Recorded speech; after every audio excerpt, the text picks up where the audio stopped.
네, 이제 마무리로 인공지능 시대의 바람직한 교육 방향, 미래 교육의 방향과 또 역할, 그리고 어떠한 방법에 대해서 한번 말씀드려볼 텐데요. 작년에 교육부에서 시행한 지금 설문조사 결과를 보시면요. 교육부에서 4차 산업혁명 시대에 과연 미래 사회를 대비하기 위해서 어떤 교육이 필요하냐라고 질문을 했는데 많은 시민들이요. 의외로 저도 의외의 결과라고 보는데 과학기술 교육을 더 많이 해야 된다라고 답변을 했을 것 같은데 의외로 시민 인성 교육이 중요하다라고 무려 50%에 가까운 시민들이 대답을 했어요. 네. 4차 산업혁명 시대 인공지능 교육, 기술 교육을 해야 되잖아요. 근데 그것보다 더 중요한 것은 시민 인성 교육이다라는 거죠.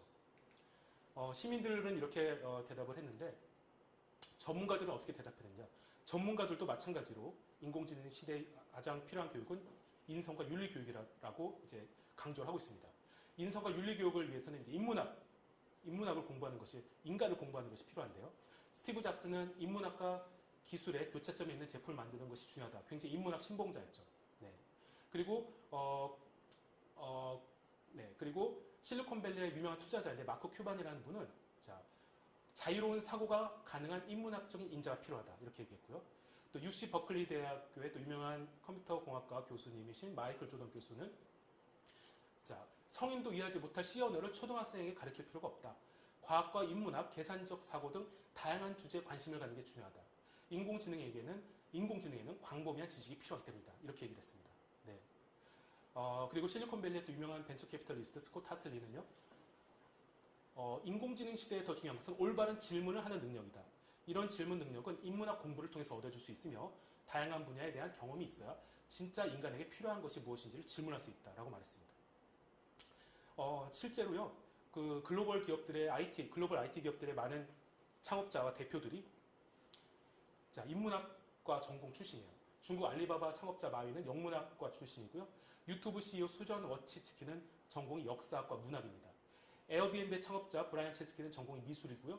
테슬라 CEO 앨런 머스크는 경제학이 전공이에요. 그리고 회사에서 많이 쓰는 협업 툴, 슬랙이라는 유명한 협업 툴의 CEO 스튜어트 버터필드는 전공이 철학입니다. 네. 의외로 전자공학, 컴퓨터공학과 전공 CEO들이 별로 없어요. 네. 왜 시민들과 또 왜 이런 전문가들이 인성교육과 또 윤리교육을 강조하느냐. 네. 이것은 바로 우리가 지금 맞이하게 될 인공지능 시대, 4차 산업 시대에 연관이 되어 있습니다. 네. 지금 인공지능 시대가 도래하고 있죠. 인공지능 시대에는 인공지능 로봇이 인간의 많은 부분을 대체하게 됩니다. 그리고 인간의 많은 부분을 굉장히 효율적으로, 생산적으로 대체해요. 그래서 생산성은 극도로 높아집니다. 왜? 인공지능 로봇이 인간이 하는 일을 더 잘할 거 아니에요?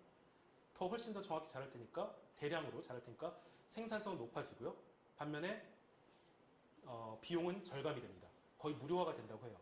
그렇게 되면 인간이 지금까지 생산을 해왔던 의식주와 생계유지 문제가 완전히 해결이 될 수 있는 거죠. 또 굉장히 저렴해지거나 이 의식주와 생계유지 부분이 무료화될 수 있다는 겁니다. 그래서 지금 보편소득이라는 지금 굉장히 이슈가 되고 있는, 논의되고 있는 기본소득이라는 이런 부분이 보편화될 거예요, 미래는. 이제 기본소득을 갖고 의식주 문제를 해결하면서 인간은 다른 분야에 더 관심을 갖게 될 겁니다. 어떤 분야에 관심을 갖게 될까요? 이제 인간은 직업을요, 의식주 해결하기 위해 생계유지를 하기 위한 직업을 갖는 게 아니라 진짜 내가 하고 싶은 일, 내가 잘하는 일을 하면서 이제 살고 싶어질 거고요. 그렇게 살 수 있는 세상이 이제 곧 도래한다는 겁니다. 네. 굉장히 꿈만 같은 일인데요. 그런 세상이 이제 도래가 되면요. 결국은 내가 중심이 될 겁니다. 네. 내가 중심인 세상이 되는 거고, 이제 모든 사람들 입장에서 보면 자기가 각자가 중심이기 때문에, 어떻게 보면은 남에게 더 피해를 끼치면 안 되는 세상이 되는 거예요. 네. 모든 사람이 자기가 소중하고 자기가 중심적인 세상이 된다면 남에게 피해를 끼치면 안 되는 세상이 되는 거죠. 그러한 공정하고 더욱더 투명한 사회가 될 수밖에 없다는 거죠. 네. 인공지능 기술과 신기술이 이러한 투명한 사회를 더욱더 지금 가속화하고 있습니다. 최근에 이런 일들이 일어나고 있잖아요. 최근에도. 이제 공인들 보면 과거에 어떠한 잘못했던 일들이나 거짓말했던 것들이 지금 다 드러나고 있어요. SNS에 공유되고 노출되고요. 들통나고 있습니다. 이제 이러한 일들이 더 심해질 겁니다. 따라서 이제 미래 시대, 인공지능 시대, 4차 산업혁명 시대에는 인성과 진실성이 굉장히 중요한, 또 필요한 시대가 된다는 거죠. 네, 그래서 이제 우리 인공지능 시대에 갖춰야 할 능력은 이제 세 가지 능력이 가장 중요하다는 겁니다. 이제 가장 중요한 인성이 있겠고요. 그 다음에 이제 창의력, 그 다음에 기술 활용 능력이 필요합니다. 네. 인성이라는 부분은 이제 지금 말씀드렸듯이 이제 미래 인공지능 시대, 4차 산업 시대에는 인성만 갖고도 먹고 살 수 있는 세상이 됩니다. 하지만 인성이 없다면 이제 먹고 살 수 없는 세상이 될 거예요. 네. 우리 학생들 지금 국영수 공부 많이 하죠. 네. 국영수 공부 많이 하는데 이제 국영수 공부, 학력 크게 의미가 없어집니다. 네. 이런 단순한 지식 정보 같은 경우는 이제 웨어러블 컴퓨터라고 하죠. 입는 컴퓨터, 스마트 글래스 이런 이제 거의 우리 인간에게 이제 몸에 같이 이제 몸에 부착해서 하는 컴퓨터를 통해서 실시간으로 온라인으로 정보를 주고받을 수 있게 돼요. 그러니까 이런 단순 지식이나 정보들에 대한 이제 필요성은 별로 없어지고요. 창의력 같은 경우는 지금 인공지능과 로봇이 못하는 영역이죠. 아직은 못하는 영역입니다. 따라서 이 창의력을 통해서 인간의 영감을 발휘해서 만드는 컨텐츠, 이 컨텐츠를 이제 통한 이러한 어떤 이제 직업이나 이런 부분은 유망하기 때문에 촉한 창의력이 필요합니다. 네. 그리고 이제 기술 활용 능력. 자, 기술 활용 능력. 이제 인공지능 시대에는 기술을 모르고는 절대 살 수가 없습니다. 네. 기술과 어떻게든 같이 살아갈 수밖에 없어요. 네. 그렇다고 해서 개발자가 되라는 얘기 아닙니다. 뭐 코딩을 다 할 줄 알아야 된다는 그런 얘기가 아니에요. 기술을 활용할 수 있는 능력이 있으면 된다는 것이죠. 네. 즉 융합 능력이라고 하는데요. 네. 지금 인공지능이 또 이런 어떤 IT 기술들이 어떤 필요한 툴들, 오픈 소스라고 하고 오픈 API라고 하는데 필요한 툴들을 다 공개해서 제공을 해줘요. 그래서 조금만 활용 능력이 있으면 다 갖다 쓸 수 있습니다. 공짜로. 그래서 그러한 것들을 이용해서 새로운 제품과 서비스를 개발할 수 있어요. 네. 네. 그런 툴은 다 개발을 해놓고 하기 때문에 갖다 쓰기만 하면 됩니다. 다 오픈되고 무료예요. 그래서 인공지능 기술이 나중에는 모든 사람들이 무료로 활용할 수 있는 기술이 된다는 거죠. 그렇게 되면은 융합 능력이 굉장히 중요해지게 된다는 거죠. 이 기술 활용 능력이 중요하다는 겁니다. 네. 따라서 이 인공지능 융합 능력, 이 기술 활용 능력이 이제 향후에는 있느냐 없느냐에 따라서 빈부격차가 날 수도 있고요. 네. 그리고 사회적 계층이 나눠질 수도 있어요. 네. 이와 같은 이제 세 가지의 능력이 이제 함양하기 위해서는 당연히 이제 세 가지 교육을 해야 되겠죠. 인성을 함양하기 위해서는 인성 윤리, 인문학 교육을 해야 될 거고요. 그리고 창의력을 함양하기 위해서는 다양한 경험, 체험, 적성 탐색 교육을 해야 될 겁니다. 그리고 기술 활용 능력을 배양하기 위해서는 기술 친화 교육을 해야 돼요. 네. 먼저 인성 윤리, 인문학 교육은 자, 인문학 교육은 이제 해야 되는데 자, 인성 윤리 교육은 자, 이게 해답이 있는 문제가 아니에요. 인성과 윤리는. 정답이 딱 떨어져 있는 게 아니잖아요. 그러니까 책으로만 공부할 수는 없습니다. 네, 공부만 갖고 안 돼요.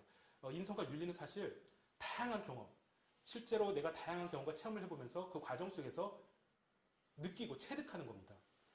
다양한 사회생활 경험, 다양한 인간관계 속에서의 경험을 통해서 느끼고 내가 판단하고 하는 점들을 통해서 인성이 함양되고 윤리의식이 생기고 가치관이 생기고 세계관이 갖춰지는 거죠.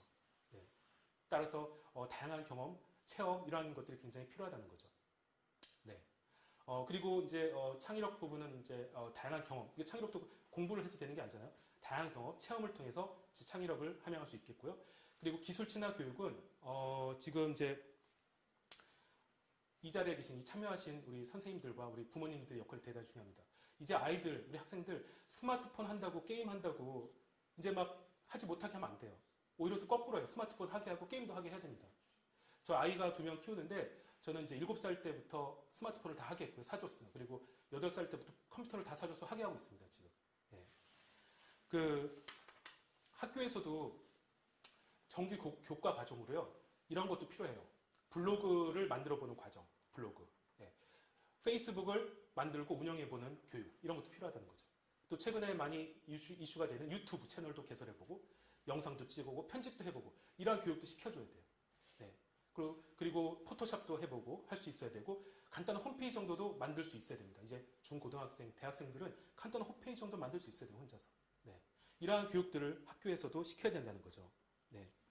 이렇게 이러한 기술들을 이용해보고 체험해보고 배우면서 학생들이 이제 느끼고 아이디어가 이제 여기서 생길 거예요. 배우면서. 그 아이디어를 가지고 그 학생들이 나중에 자라서 하고 싶은 직업과 융합이 되고 결합이 되는 거죠.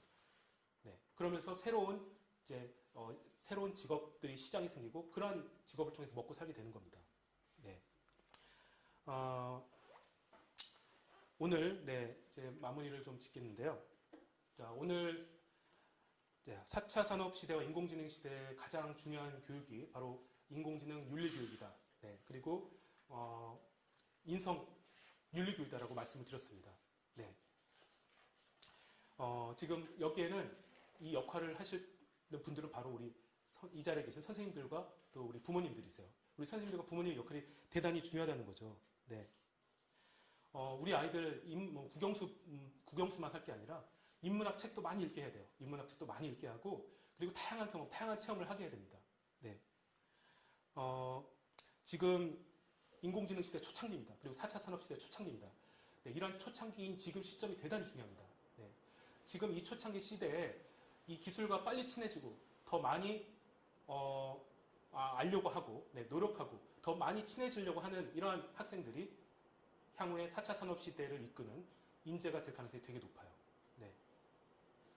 여러분들 아마 이런 얘기 들어보셨을 거예요. 지금 초등학교 직업 순위의 3위로 유튜버가 올라가 있어요. 네, 작년에 조사한 결과. 네. 그리고 그 6살짜리 유튜브를 운영하는 보람이 아세요 혹시? 네, 보람 채널이라는 6살짜리 유튜버가 있는데 그 유튜버가 운영하는 보람 튜브 채널이 MBC 지상파 채널의 수익을 뛰어넘었습니다. 네, 수익 매출을 뛰어넘었어요. 네. 이제 멀지 않은 시대에 이제 모든 방송국들이 다 없어질 수도 있습니다. 또 대학들도 다 사라질 수도 있어요. 네. 이렇게 시대가 지금 대변환하고 대격변하고 있습니다. 네. 우리의 생각과 고정관념도 이제 대변환이 필요한 시대가 되었습니다. 네. 아무쪼록 오늘 오상국제 포럼에 이렇게 참여해주신 여러분들께서는요, 우리나라 미래 교육을 바꿔주시고 또 선도해주시는 이런 리더들이 되어주시면 정말 좋겠습니다. 네. 오늘 발표 끝까지 경청해 주셔서 대단히 감사합니다. 네, 감사합니다.